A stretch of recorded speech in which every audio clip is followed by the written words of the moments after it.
Para jamaah yang dimuliakan oleh Allah, maka surat Al-Mulk ini luar biasa. Disebut surat Al-Mani'ah, disebut surat Al-Munjiyah. Maka tadi sudah kita katakan bahwa kita orang yang berkuasa itu cenderung untuk zalim. Siapapun lah. Bapak di rumah tangga sebagai suami pemimpin, gitu kan? Bisa melakukan apapun kepada istri dan anak-anaknya, karena mereka disestempel oleh Allah untuk taat kepada suaminya. Karena ketaatannya, suaminya semaunya untuk memberikan perintah. Hati-hati. Sama mungkin di kantor, karena seorang atasan menyuruh anak buahnya untuk melakukan pekerjaan sesuatu yang di luar tanggung jawabnya, itu zalim. Anak buah itu nggak bisa menolak. Oh, diperintah bapak anak atasannya, ya dia pasti melaksanakan. Tapi masalahnya, apakah ini sesuatu yang menjadi tanggung jawabnya atau enggak? Itu masalah. Kecuali kalau atasannya itu memang sangat bijaksana. Misalkan hari Sabtu Minggu itu libur kerja kan, tahu-tahu karena anak buah ikut atasannya, nggak pulang-pulang, padahal dia punya istri punya anak, ini zalim.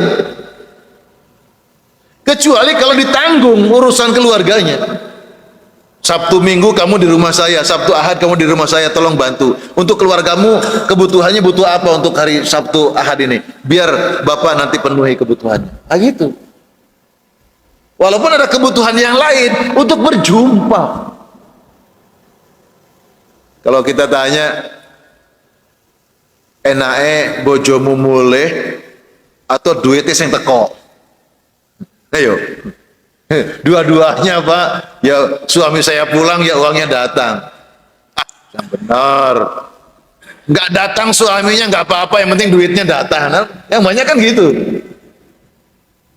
Ada hak yang harus ditunaikan. Para jamaah, maka kekuasaan Allah itu menjadi berkah, kerajaan Allah jadi berkah. Maka di dalam surat Al-Mulk ini, sebelum Allah mengatakan biyadihil mulk, di tangannya kekuasaan, di tanganku kekuasaan Allah, Allah mengawal dengan tabarakalladzi tabarak. Sama sifat Allah itu kan Al-Mulk, Al-Malik. Ya Allah, ya Rahman, ya Rahim, ya Malik, ya Malik. Ya Allah, ya Rahman, ya Rahim, ya Malik. Ketika Allah mau mengatakan saya ini Raja Malik, saya ini penguasa, tapi Allah mendahulukan ya Rahman, ya Rahim. Al-Fatihah, Maliki Yaumiddin. Sebelumnya Ar-Rahmanir Rahim. Artinya apa? Kekuasaan Allah, kerajaan Allah tidak akan menyengsarakan makhluknya. Kenapa? Karena Allah memiliki sifat Rahman Rahim. Maha pengasihnya Allah, maha penyayangnya Allah, dan kekuasaan Allah untuk menumbuhkan rasa kasih dan sayangnya itu kepada makhluknya. Maka kalimat ini tabarakalladzi biyadihil mulk. Kalau lihat Quran terjemahan diartikan maha suci Allah.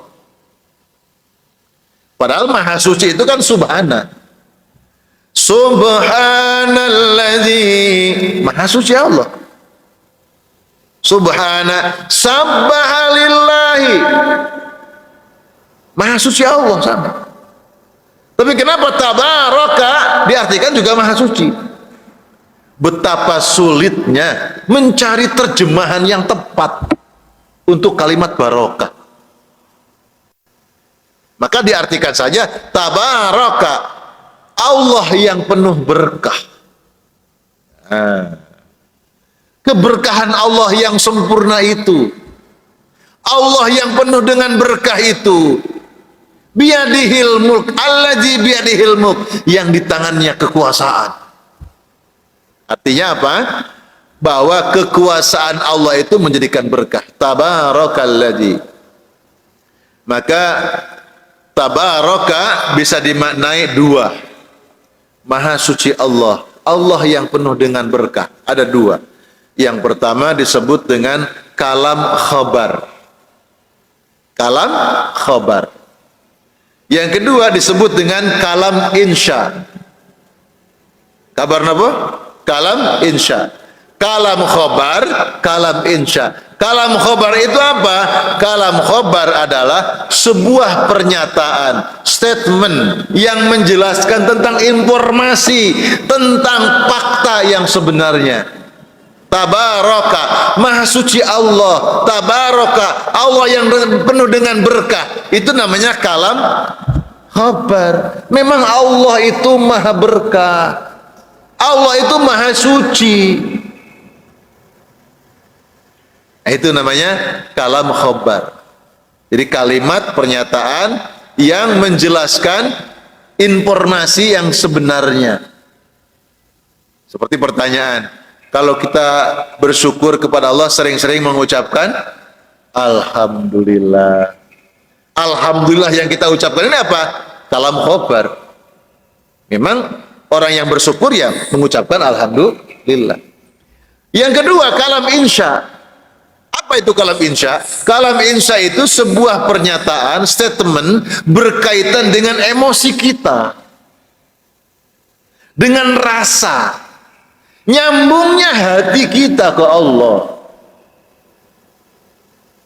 Ya benar, kalimat syukur itu Alhamdulillah. Alhamdulillah itu milik Allah. Cuma orang yang kalam insya, ketika dia mengucapkan Alhamdulillah ya Allah, itu bentuk syukur kepada Allah subhanahu wa ta'ala. Jadi ada rasa emosi, wujud syukur ke Allah.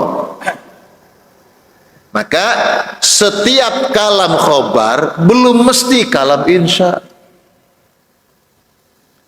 Setiap kalam insya Allah kalam khobar.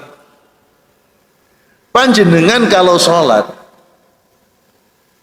Alhamdulillahi Rabbil Alamin Ar-Rahmanir Rahim Maliki Yaumiddin. Itu bacaan surat Al-Fatihah itu kalam khobar atau kalam insya?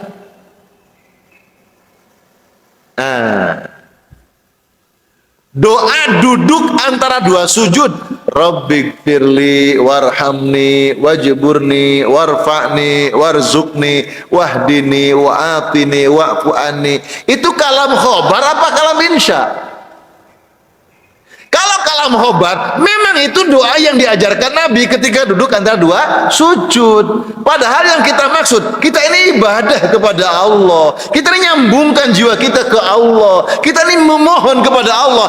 Maka mestinya ketika kita mengatakan Rabbighfirli, itu kalam insya. Ya Allah, aku ini akeh dosa nih ya Allah. Banyak maksiat dosa ya Allah. Mohon ampun ya Allah. Mohon ampun ya Allah. Itu namanya kalam insya. Maka munculkan dalam doa kita, dalam zikir kita, dalam sholat kita, dalam baca Quran kita, ada kalam insya, luapan emosi kita, rasa syukur kita. Kalau berkenaan ayat yang dibaca itu ayat-ayat rahmat, ayat-ayat nikmat Allah, maka kita bersyukur. Alhamdulillah ya Allah, Allah ya Allah, syukur. Tapi kalau ayat berkenaan dengan siksa, ajab Allah, kita memohon kepada Allah perlindungan. Ya Allah, lindungi kami dari siksa itu ya Allah. Ampun ya Allah.